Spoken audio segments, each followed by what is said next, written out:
If there's one thing we've learned about business and life, it's that people are the X factor. They constantly surprise us, both in amazing ways and not so much. We're Ben and Syya, and welcome to the Gnaw on This Business Bites podcast.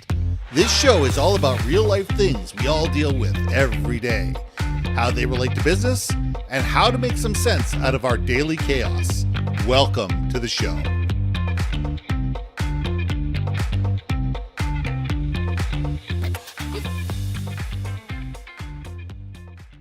And welcome back to another episode of Gnaw on This Business Bites. I'm Ben and this is Syya. And this week I want to talk about the invisible rules of high-performing teams. High-performing teams, your elite of your elite. The people that we want to be, whether it be military, whether it be commerce, whether it be people within a not-for-profit organization. It doesn't really matter. But there are always organizations that you look there and say, wow, they're doing stuff that we're not. They're doing things that we can't even dream of. They're being innovative in ways I hadn't even thought were possible. And the question is, what enables them to be that way? What are the things that people look at to sit there and say, okay, how do I raise the bar one more time? How do I sit there and create this level of excellence? How do I put myself in a position where my team is always striving to be the best? And for me, it starts with leadership. To me, it always starts with the leader who sets the team, because they're the person that are not sitting in their corner office. They're not sitting there playing tic-tac-toe or solitaire. They're the ones always looking and going, how can I get the best out of my team? What do they need? What are the tools that they need? What is the training that they need? What's the equipment that they need? What's the research that they need in order to be better? What are the tools that they need in order to be better? What are the things that are going to enable them to be able to kick ass and take names and be able to destroy their competition in any way, shape, or form that you can think of? Because if you have a leader who's consistently thinking like that and has their team's back, continually has their teams back and says, you know what? Somebody pushes back, it's on my shoulders. I'll deal with my team, but if there's pushback, the pushback comes on my shoulders because I own this. I'm the one who owns this team. I'm the one that makes sure that they're taken care of. And that's where this whole thing starts. And let's go from there. Syya, let's gnaw on this. I literally had flashbacks to like 14 different things in my life that I thought about, ever since you're even like a little kid when you're competing, when you're in games, right? Mm-hmm. There would always be like just one team that always kicks booty no matter what, year in, year out. And you're like, what is going on, right? And I'm sure the coach would love to have the credit for it, right? And granted, there's going to be a lot of credit due for that because you do have to, like you say, in my brain, You set the tone. You set the tone. It's like you're steering, right? So there's this one thing that I did when I was a cast member at Disney was cast members get to, and for those that are familiar with Disneyland, there's a waterway around Tom Sawyer's Island. Right. And we would have canoe races. That was an Yes. annual summer thing. And it just reminded me watching all these, like, we thought we were amazing. We were having fun, don't get me wrong. But we definitely weren't in it to win it the way some of these teams were. Like we grossly underestimated how serious people take things, right? So some people are taking this way too seriously. Like Ben, like there are people who would do they would intentionally get the 4 a.m. slot time because they didn't want their competition to see their performance. Right. We were like, we want at the latest hour as possible because we do not want to get up at 4 a.m. Gosh, I remember those days. But one of the things that we did learn one morning, we for some odd reason we had to get an earlier morning slot. Something had happened and we got shoved, and so we happened to see the top performing team, and it was insane. They were before they even got on the boats, they were stretching. Mm-hmm. They were communicating with each other before. Like I could tell the leader of the group was just asking questions, going like person to person, and just like feeling out, and then like it was amazing to watch. To be real honest, us without disclosing too much, let's just say we were still wearing the clothes that we wore the night before, and we were having a blast. We're still awake. I mean, it was definitely bad news bear situation. And if anyone gets these references, you old. Anyway, but I thought it was fascinating. They communicated, but they weren't like gabba gabba, like, "Urgh." It was very relaxed group, Yeah. focused group, very focused. That was another thing. Um, and they lined up as if they were in the boat and they were softly doing cadence with each other. Yep. And they were just doing the moves, boom, boom, three, and then every now and then you hear him say like five, and they'd be switch, and then boom. It was insane. And then I don't know if they were like talking about like because there were some straightaways because it wasn't a big circle. Yeah. It's like there were some straightaways and there were Yeah. some There's rocks. two straightaways and then there's the corners. Yes. Well, but there were some rocks. It was kind of like a Right. triangle ovally shape. Anyway, Yeah. so I think, mind you, I don't know that. I mean, I remember that much, but I think it was they actually timed the number of strokes it would take to go on that straightaway. Then the number of strokes that go around the corners. Let me tell you, all that planning, all that like focus and intentionality. Like, no wonder they like finished like a minute ahead of us. It was insanity. Like, it was just like I mean, it was just not even just embarrassed. It was if we cared, it was an embarrassing show, but Hmm. we did not care. But we thought we were badass, and we realized how bad we were. And I think that applies to businesses. When you look at the most high performing teams, they seem to be genuinely happier too, right? Yes. Now, there is this false sense of success when you are happy, but then when things don't go right, the team falls apart.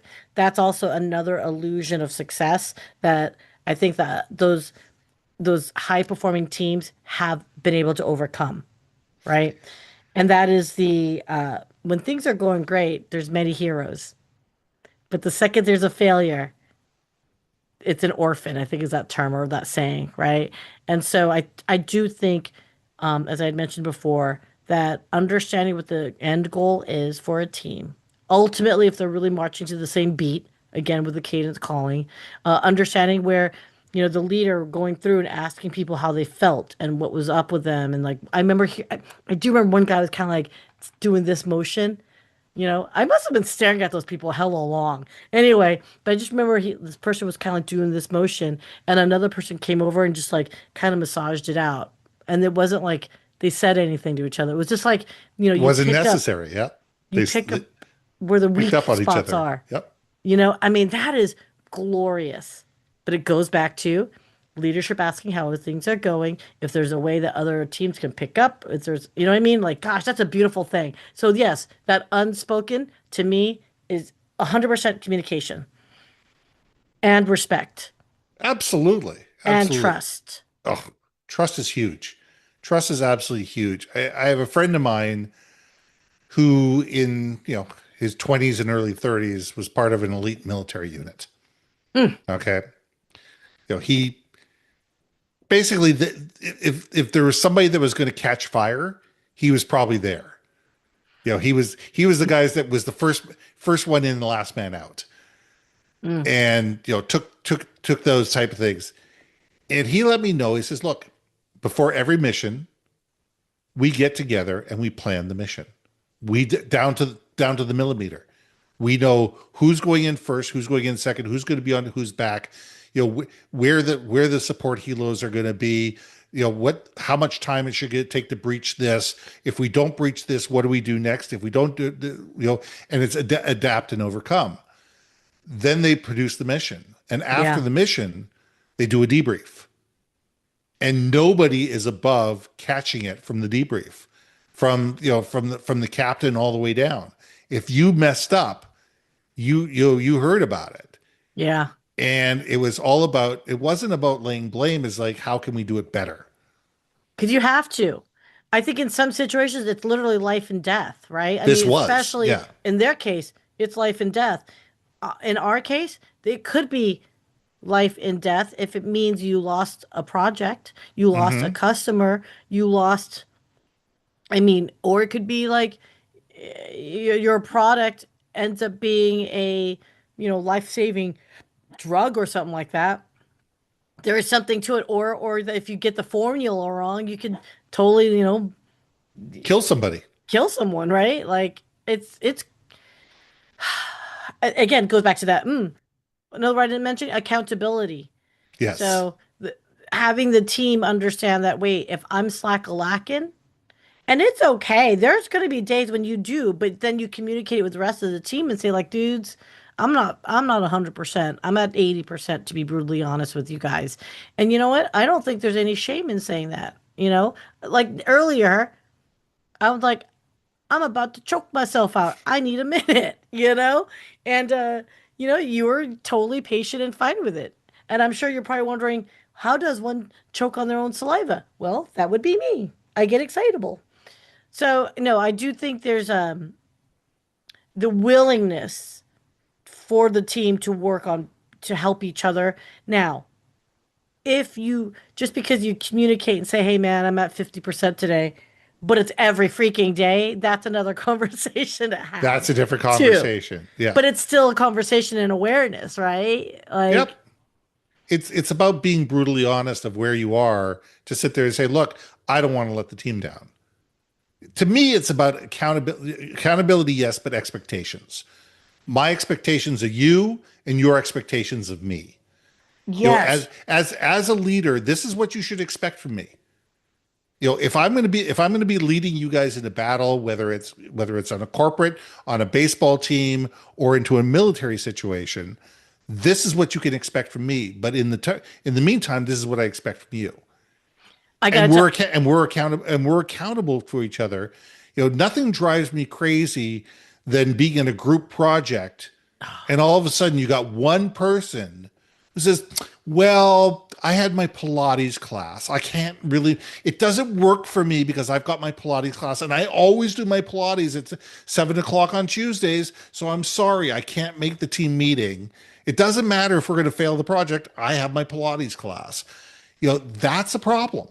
And Yeah, those are the people that, either you have to sit there and say, look, you know, either you're out of the project, you're not going to get your name on it, or if we do go down, we're taking you. You're the one. You're going to be the one holding the anchor as we're heading down, to the bottom.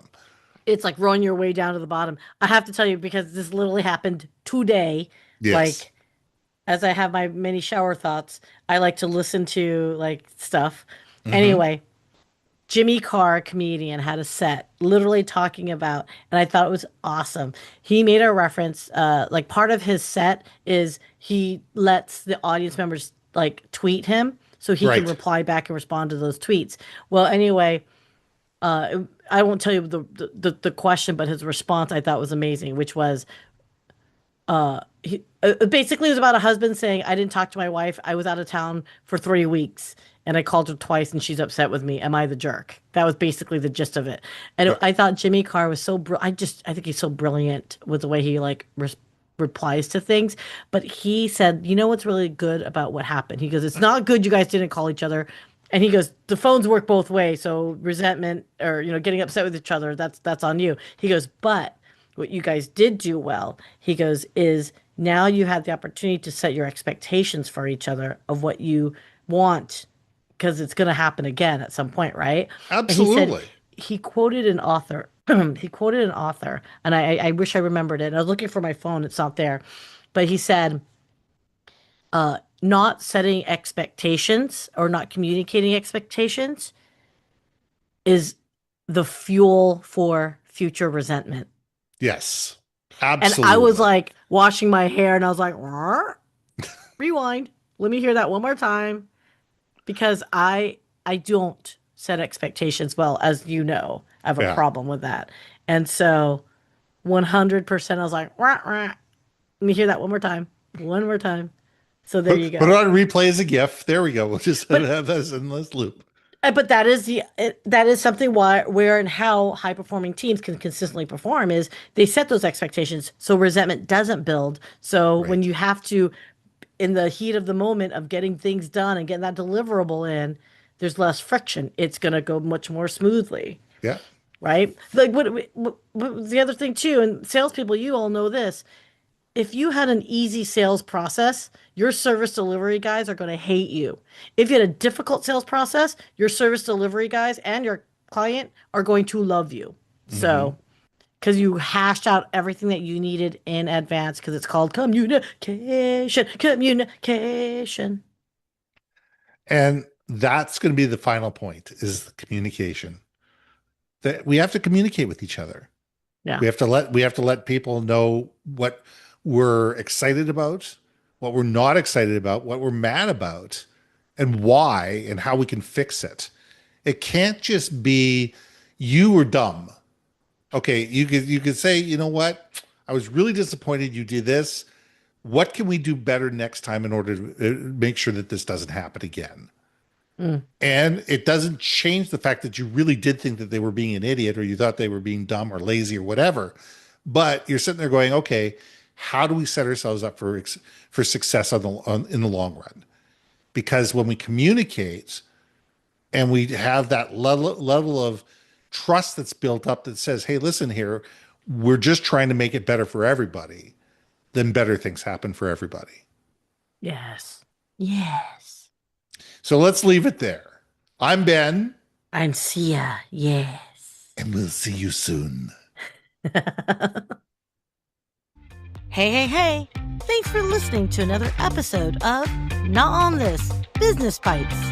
If you liked what you heard, we most humbly ask that you like, share, and hit that subscribe button. If you want to communicate more effectively within your organization, contact Ben at IamBenBaker.com or me at BrilliantBeeMedia.com. We can help you build your community, brand awareness, and personality through digital content and podcasting. We cannot wait to hear from you. See you next week for another episode of Not On This Business Bites.